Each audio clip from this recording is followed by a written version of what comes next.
Hi. இது பார்த்திங்கன்னா என்னோடய மாடி தோட்டம்.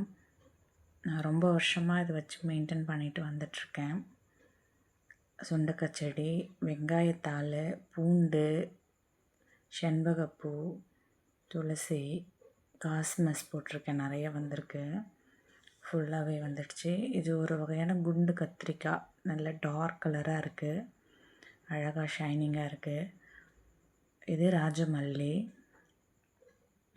இதுலேயும் ஒரு கத்திரிக்காய் இருக்குது பாருங்கள், அழகாக இருக்குது. கலர் ரொம்ப டார்க்காக இருக்குது, ஷைனிங்காக இருக்குது. மொத்தம் 3 கத்திரிக்காய் செடி லைனாக வச்சுருக்கேன். சாமந்தி பூ ஃபுல்லாக நல்லா மொட்டு எடுத்து அழகாக பூ வந்திருக்கு. பார்க்கவே தோட்டம்லாம் நல்லா அழகாக இருக்குது. சங்குப்பூ செடி, சங்குப்பூவை டீ போட்டு குடிக்க யூஸ் பண்ணிக்குவோம். ஸோ முல்லைக்கொடி, ரணகல்லி, செம்பருத்தி, இதெல்லாம் இப்போ தான் குச்சி வச்சுருக்கேன். மழையில் எல்லாமே துளுத்துருக்கு. ட்ராகன் ஃப்ரூட்டும் வச்சுருக்கேன். இதெல்லாம் செம்பருத்தி செடி இப்போ வச்சு துளுத்து வந்திருக்கு. கத்திரிக்காய், இது நீட்டு கத்திரிக்காய், நல்லா கலர் பாருங்கள், நல்லா ப்ளூ அழகாக இருக்குது.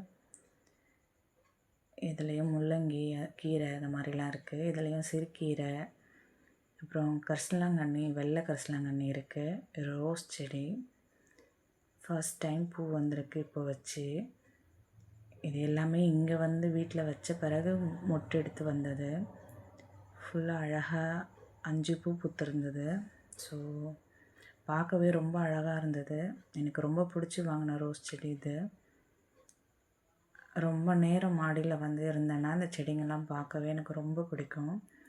மனசுக்கும் ரொம்ப ரிலாக்ஸாக இருக்கும். இந்த மாதிரி செடியெல்லாம் வச்சு நம்ம வளர்க்கும் போது அதில் வர பூவு, காய், கீரைங்க இதெல்லாம் பார்க்கும்போது அது கூட உட்காந்து பேசுகிற மாதிரி ஒரு ஃபீல் வரும் எனக்கு. ஸோ ரொம்ப நேரமாக அந்த ரோஸ் செடியை ரசிச்சுட்டு இருந்தேன். தேங்க்யூ.